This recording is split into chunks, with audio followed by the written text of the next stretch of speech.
इस वीडियो में हम बीए ऑनर्स हिंदी के फर्स्ट सेमेस्टर में हिंदी कविता आदिकाल एवं निर्गुण भक्ति काव्य के तीसरे यूनिट जो कि हमारे कबीर दास की साखी को पढ़ना है, जो कि आपके पाठ्यक्रम में संकलित हुई हैं। गुरुदेव को अंग और विरह को अंग और पद संख्या 378, 400, इन सभी को बारी बारी से पढ़ने वाले हैं। इनकी व्याख्या को देखेंगे। हर बार की तरह सबसे पहले हम कवि परिचय को देख लेते हैं, उसके बाद हम इन पदों की व्याख्या को देखते हैं। तो आइए कवि परिचय से स्टार्ट करते हैं। कबीरदास भारतीय संत, कवि और समाज सुधारक थे, जिनकी कविता और भक्ति भावना ने मध्यकालीन भारत में धार्मिक और सामाजिक विचारधारा पर प्रभाव डाला। वे विशेष रूप से हिंदू मुस्लिम एकता, निर्गुण भक्ति, समाज में व्याप्त कुरीतियों और पाखंडों के खिलाफ अपने विचारों के लिए प्रसिद्ध है। उनका जीवन और रचनाएं भक्ति आंदोलन की महत्वपूर्ण धारा का हिस्सा मानी जाती है। कबीर का जन्म लगभग 1440 में वाराणसी के निकट हुआ। लोधी काल के समय में इनका जन्म हुआ था। उनके जन्म के बारे में अनेक किंवदंतियां प्रचलित है, यानी अनेक अवधारणाएं हैं। कुछ स्रोतों के अनुसार वे ब्राह्मण परिवार में जन्मे थे, जबकि अन्य मानते हैं कि वे मुस्लिम परिवार में थे। कबीर ने बचपन से ही समाज के विभिन्न धार्मिक और सांस्कृतिक पहलुओं को देखा और समझा, जो उनके दर्शन और विचारधारा को प्रभावित करने का तत्व बना। इसके बाद इनकी धार्मिक यात्रा और शिक्षा को देखें तो कबीर का शिक्षा जीवन पारंपरिक रूप से नहीं हुआ, क्योंकि वे खुद को किसी एक धर्म या पंथ से नहीं जोड़े। उन्होंने हिंदू और इस्लामी परंपराओं का गहरा अध्ययन किया और इन दोनों धर्मों में व्याप्त आडंबरों और पाखंडों का विरोध किया। उन्होंने अपने अनुभवों के माध्यम से यह सिखाया कि सच्चे परमात्मा की पूजा किसी विशेष रूप, पूजा विधि या धार्मिक पहचान से बाहर हो सकती है। वे राम और हरि के निर्गुण रूप में विश्वास करते थे, सभी धर्मों को समान रूप से आदर देते थे।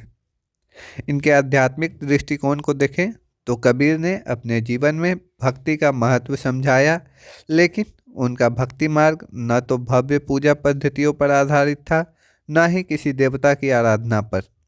वे निर्गुण भक्ति के पक्षधर थे और उनका मानना था कि ईश्वर का वास्तविक रूप निराकार और निर्गुण है। वे किसी बाहरी धार्मिक क्रिया के बजाय मन की शुद्धि और सच्चे प्रेम को प्राथमिकता देते थे। उनके दोहे और कविताएं इस विचारधारा को सरल और प्रभावशाली तरीके से प्रस्तुत करती है। कबीर ने समाज में व्याप्त कुरीतियों और पाखंड के खिलाफ आवाज़ उठाई। उन्होंने जातिवाद, तंत्र मंत्र, मूर्ति पूजा और अंधविश्वास के खिलाफ कड़े शब्दों में आलोचना की। उनका यह मानना था कि व्यक्ति का असली धर्म केवल एकता, प्रेम और सत्य का पालन करना है, न कि किसी जाति, धर्म या संप्रदाय में बंधना। उन्होंने यह भी कहा कि ईश्वर का कोई रूप नहीं, वह केवल प्रेम और सत्य के रूप में अनुभव किया जा सकता है। इनकी रचनाओं को देखें तो कबीर की मुख्य रचनाएं पद, साखी और दोहे के रूप में हैं, जो उनके दर्शन, भक्ति और समाज के प्रति उनकी आलोचना का बेजोड़ संग्रह प्रस्तुत करती है। उनका साहित्य सरल, प्रभावी और गहरे अर्थ में भरा हुआ है। वे हर कोई समझ सकते हैं, ऐसा भाषा का प्रयोग वे किए हैं। कबीर के दोहे अत्यंत प्रसिद्ध हैं। उनका हर दोहा जीवन के गहरे सत्य को सरल शब्दों में व्यक्त करता है। इनमें जीवन के उद्देश्य जैसे मानवता, भक्ति, सत्य और कर्म का भव्य दर्शन होता है। उनके दोहे विशेष रूप से जनता में बहुत लोकप्रिय हुए, क्योंकि वे सीधे दिल से छूने वाले थे। कुछ इन्होंने साखियों के रूप में लिखा। कबीर की साखियाँ उनके जीवन के दर्शन और शिक्षाओं को सापेक्षता से प्रकट करती है।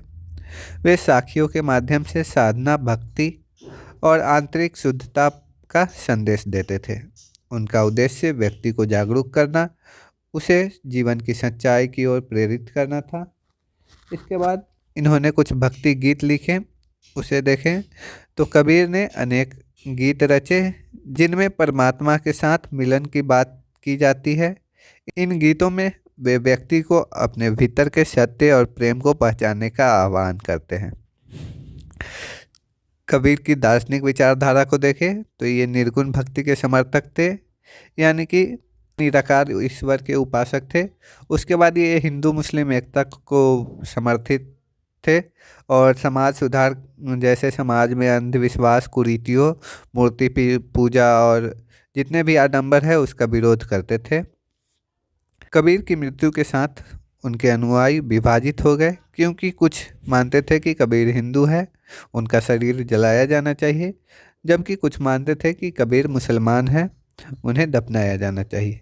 कबीर के बारे में यह विवाद आज भी बना हुआ है, लेकिन यह विवाद उनके धार्मिक और दार्शनिक महत्व को कम नहीं करता।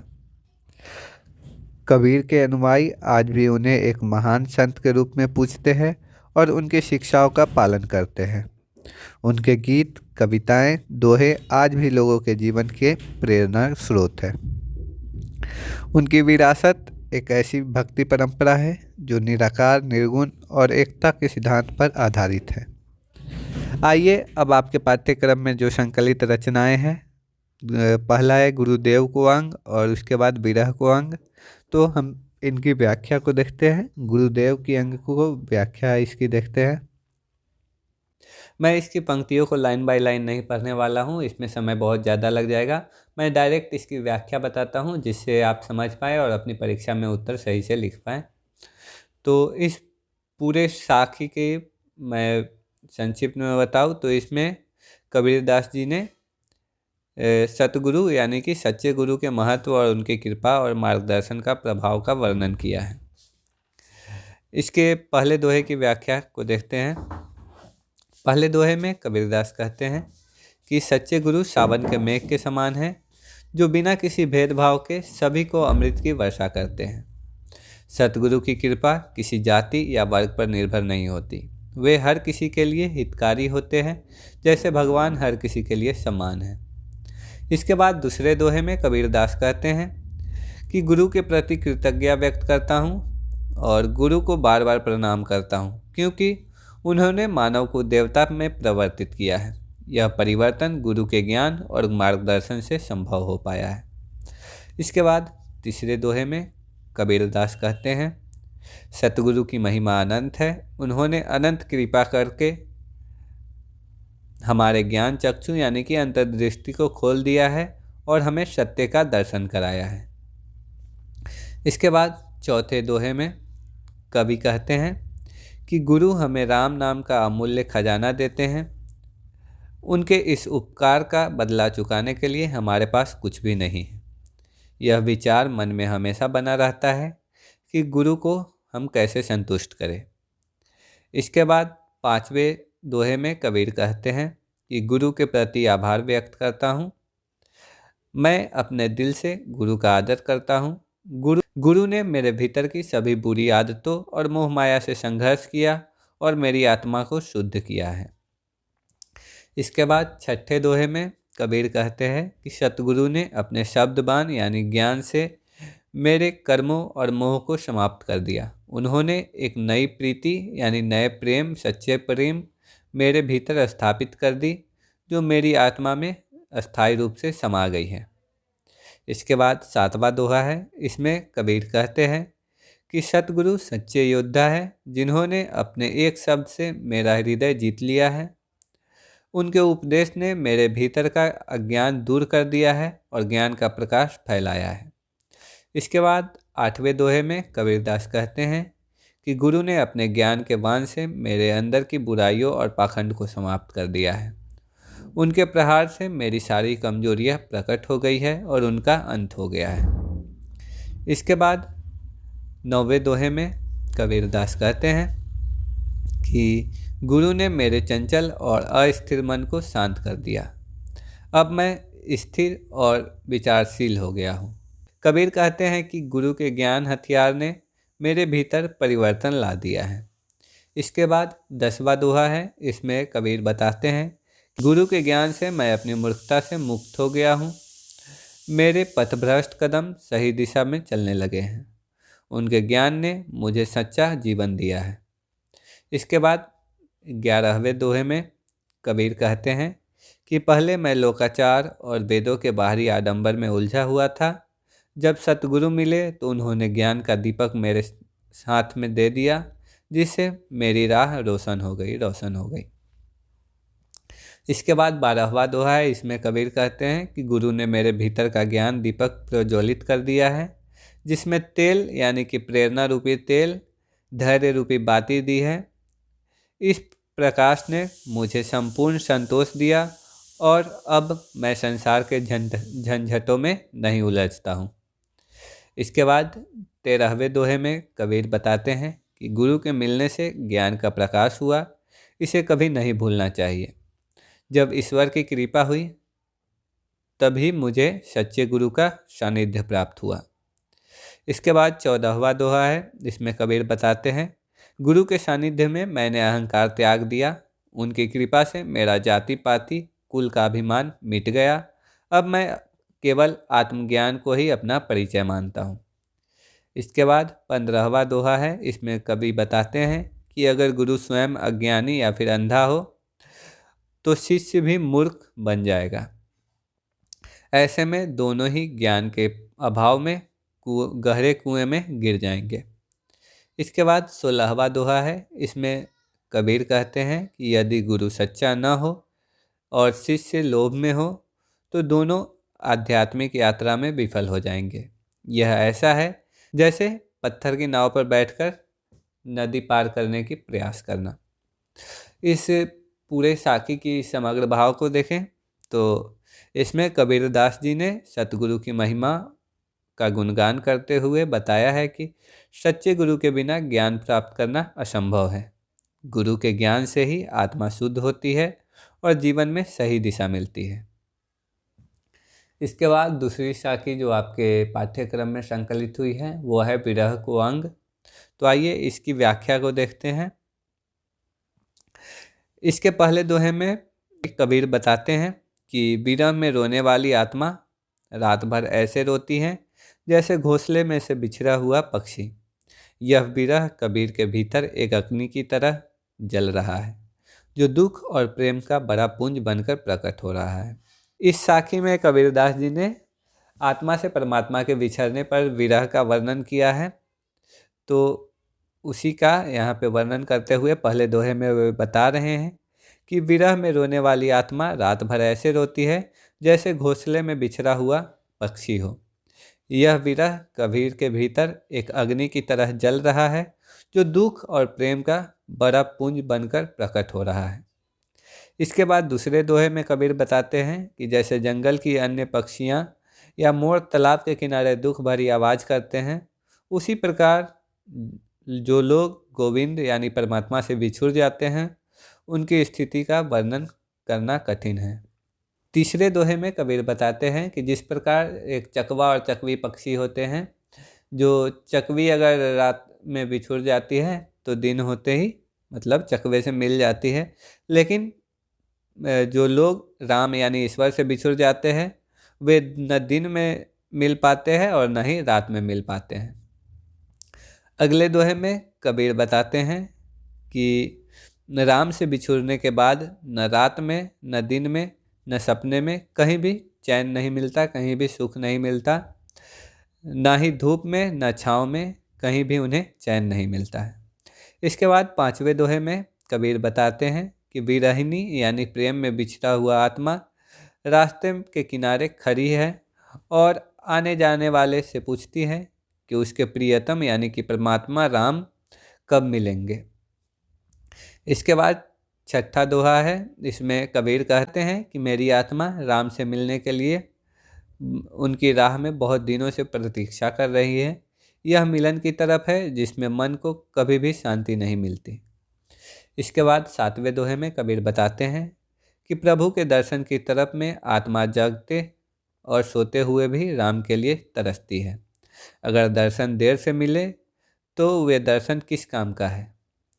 इसके बाद आठवें दोहे में कबीर कहते हैं कि जब तक पत्थर और लोहा यानी कि दुनिया के पाखंड समाप्त न हो तब तक पारस यानी कि पारस एक प्रकार का पत्थर है जिसमें लोहा सटते ही सोना बन जाता है।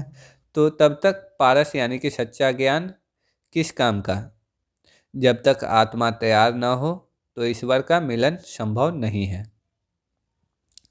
इसके बाद 21वां दोहा आपके पाठ्यक्रम में है। इसमें कबीर कहते हैं कि विरह मात्र शब्द नहीं है, यह तो राजा है। जिस हृदय में विरह का अनुभव नहीं होता वह हृदय मृत यानी कि शमशान के समान है।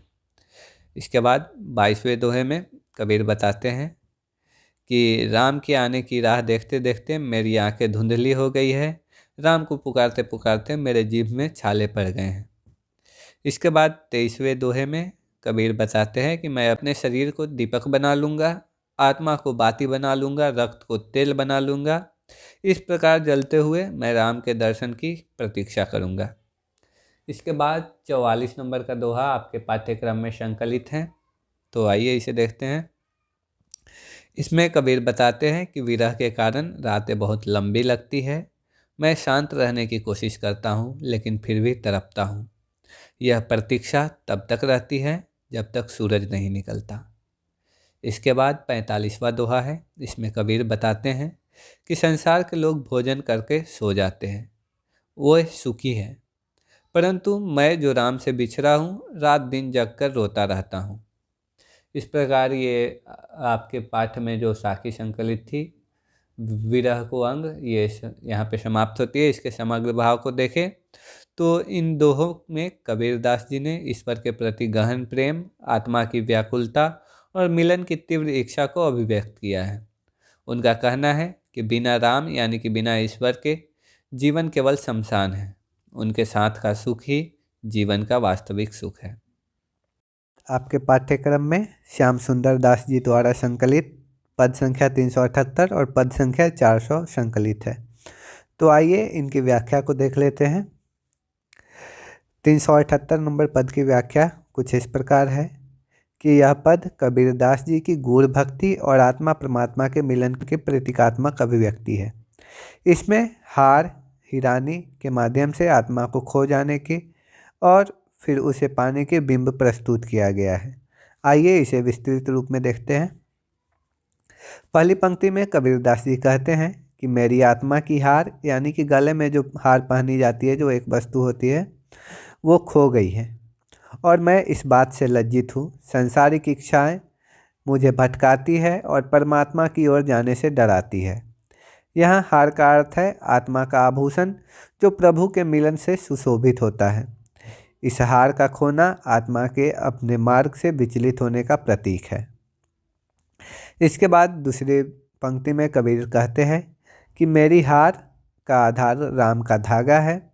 यह धागा आत्मा और परमात्मा को जोड़ता है।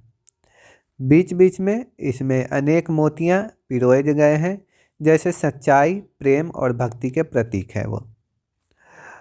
इसके बाद तीसरी पंक्ति में कबीर कहते हैं कि इस हार में रत्न और प्रवाल जैसे परम ज्ञान और दिव्य प्रकाश है। रत्न जैसे कि हार में रत्न और प्रवाल जो कि पत्थर होते हैं वो जुड़े रहते हैं, तो उसी का प्रतीक है परम ज्ञान और दिव्य प्रकाश। ये उनके हार में जुड़ा हुआ है। इन रत्नों के बीच मोती चमकते हैं। मोती यानी कि आध्यात्मिक गुण। यह हार आत्मा के भीतर के गुणों और प्रभु के ज्ञान का प्रतीक है। इसके बाद चौथी पंक्ति में कबीर बताते हैं कि यदि पांचों इंद्रियां आत्मा के सुजान मित्र बन जाए तो वे आत्मा को त्रिवेणी स्नान यानी कि तीनों गुणों सत्व, रज और तम से ऊपर उठाकर सच्चे ज्ञान की प्राप्ति के लिए प्रेरित कर सकती है। यह स्नान आत्मा को शुद्ध करता है और परमात्मा के मिलन की ओर ले जाता है। इसके बाद पांचवी पंक्ति में इसमें कबीर बताते हैं कि जब आत्मा ने अपने दोष धोकर शुद्धि प्राप्त कर ली तब उसे तिलक प्राप्त हुआ, यानी तब उसे सम्मान प्राप्त हुआ, परंतु अब भी वह जान नहीं पाई कि हार किसने ली है। यह हार के खो जाने का अर्थ है आत्मा का अपनी सच्चाई और ईश्वर से दूर होना। छठी पंक्ति में कबीर बताते हैं कि मेरी खोई हुई हार को ईश्वर ने मेरी प्रार्थना और भक्ति के कारण पुनः पवित्र कर दिया। परमात्मा ने मेरी आह यानी कि विरह और पुकार को सुनकर मेरी आत्मा को उसकी पहचान और भक्ति का आभूषण लौटा दिया। इसके बाद 7वें पंक्ति में कबीर बताते हैं कि ईश्वर तीनों लोकों यानी कि भूलोक, आध्यात्मिक लोक और दैविक लोक के दुख को जानते हैं। वे सभी देवताओं में सर्वश्रेष्ठ है। कबीर कहते हैं कि वह परमात्मा हर आत्मा की पुकार सुनते हैं और उसे उसकी खोई हुई पहचान वापस देते हैं। इस पूरे पद के समग्र भाव को देखें तो कबीर दास जी ने इस पद में आत्मा और परमात्मा के बीच के संबंध को हार रूपी एक आभूषण के रूप में चित्रित किया है। आत्मा सांसारिक विकारों और इच्छाओं के कारण अपनी पहचान और प्रभु के साथ अपने संबंध को खो देती है, परंतु भक्ति, ज्ञान और शुद्धि के माध्यम से यह हार वापस पाई जा सकती है। ईश्वर की कृपा से आत्मा अपनी खोई हुई दिव्यता को पुनः प्राप्त कर सकती है। यह पद भक्ति, आत्म साक्षात्कार और परमात्मा के प्रति समर्पण का गहरा प्रतीक है। इसके बाद जो आपके पाठ्यक्रम में अंतिम पद संकलित है, पद संख्या 400, इसकी व्याख्या को देखते हैं। यह पद कबीरदास जी के दार्शनिक दृष्टिकोण और वैराग्य भावना को दर्शाता है। इसमें संसार की नश्वरता, मानव के अहंकार और ईश्वर के स्मरण की महत्ता पर विचार किया गया है। इसकी पहली पंक्ति में कबीरदास कहते हैं कि भगवान का नाम तीनों लोकों का सार है। जो लोग हरि के नाम में लीन हो जाते हैं वे इस संसार के भवसागर को पार कर जाते हैं। यहाँ हरि का नाम भक्ति और आत्मा की मुक्ति का साधन है। इसके बाद दूसरी पंक्ति में कबीर कहते हैं, यह संसार जंगम यानी कि चलायमान है, जिसमें कोई जटाधारी यानी कि सन्यासी बनकर भक्ति का दिखावा करता है तो कोई शरीर पर भस्म यानी विभूति लगाकर स्वयं को श्रेष्ठ सिद्ध करने का प्रयास करता है, परंतु यह सब बाहरी आडंबर है जो सच्चे आत्मज्ञान का विकल्प नहीं हो सकता। कबीर कहते हैं कि मनुष्य थोड़ी सी संपत्ति और ताकत पर गर्व करता है। उसका मन 10 प्रकार के इच्छाओं और 10 गठरियों यानी पाप, दोष आदि से भरा हुआ है। वे टेढ़े रास्ते यानी धोखा, लालच, पाखंड पर चलना चाहता है। इसके बाद चौथी पंक्ति में कबीर बताते हैं कि कोई व्यक्ति इस संसार में धन लेकर नहीं आया है और ना ही कोई इसे अपने साथ ले जा सकता है। धन का यह मोह केवल इस जीवन तक ही सीमित है। इसके बाद 5वीं पंक्ति में कबीर बताते हैं कि मनुष्य की सत्ता यानी कि राजा या सामान्य व्यक्ति की केवल 4 दिन की ही होती है। जैसे हरे पत्ते कुछ समय के लिए ताजगी से भरे रहते हैं और फिर मुरझा जाते हैं, वैसे ही संसार का वैभव भी नाशवान है, वो नष्ट हो जाएगा। इसके बाद 6ठे पंक्ति में कबीरदास बताते हैं कि चाहे कोई राजा बन जाए या सैकड़ों गांवों, लाखों रुपए, अनेक रिश्तेदारों का स्वामी हो जाए, परंतु यह सब अस्थाई नहीं है, सब नश्वर है, सब एक बार नष्ट हो जाएंगे। इसके बाद 7वीं पंक्ति में कबीरदास कहते हैं कि रावण जो लंका का राजा और अत्यंत शक्तिशाली था, एक पल में सब कुछ खो बैठा। यह उदाहरण संसार की नश्वरता और अहंकार के विनाश का प्रतीक है। इसके बाद 8वीं पंक्ति में कबीर बताते हैं कि माता, पिता, संतान, पत्नी और अन्य प्रियजन भी मृत्यु के समय साथ नहीं जाते। जीवन के अंत में व्यक्ति अकेला होता है। इसके बाद इसमें अंतिम पंक्ति जो है उसमें कबीर कह रहे हैं कि हे मनुष्य, अगर तू राम यानी कि ईश्वर परमात्मा का भजन नहीं करता तो यह जीवन व्यर्थ चला जाएगा। राम का स्मरण ही जीवन को सार्थक बना सकता है। इस पूरे पद के समग्र भाव को देखें तो इस पद में कबीरदास जी संसार की नश्वरता, धन और वैभव की अस्थिरता और मानव के अहंकार पर प्रहार करते हैं। वे बताते हैं कि मनुष्य को ईश्वर के नाम का स्मरण करना चाहिए, क्योंकि यही जीवन को अर्थपूर्ण बनाता है। संसार के सुख, धन, रिश्ते केवल क्षणिक है, परमात्मा की भक्ति ही वास्तविक शाश्वत सत्य है। तो इस प्रकार आपका पाठ समाप्त होता है। इसमें जितने भी रचनाएं संकलित हुई थी मैंने सारे की व्याख्या आपको बता दी है। आशा करता हूँ आप समझ गए होंगे। अगर आपको कोई डाउट हो तो आप कमेंट सेक्शन में पूछ सकते हैं या फिर हमारे सोशल मीडिया पेजेस पे कांटेक्ट कर सकते हैं। आपकी पाठ्यक्रम की सारी रचनाओं पे मैंने वीडियो बनाए हैं। 3 यूनिट अभी तक कवर हो चुके हैं, जो कि हमारे प्लेलिस्ट में उपलब्ध है। हमारे चैनल पर प्लेलिस्ट में आप सभी को देख सकते हैं। धन्यवाद।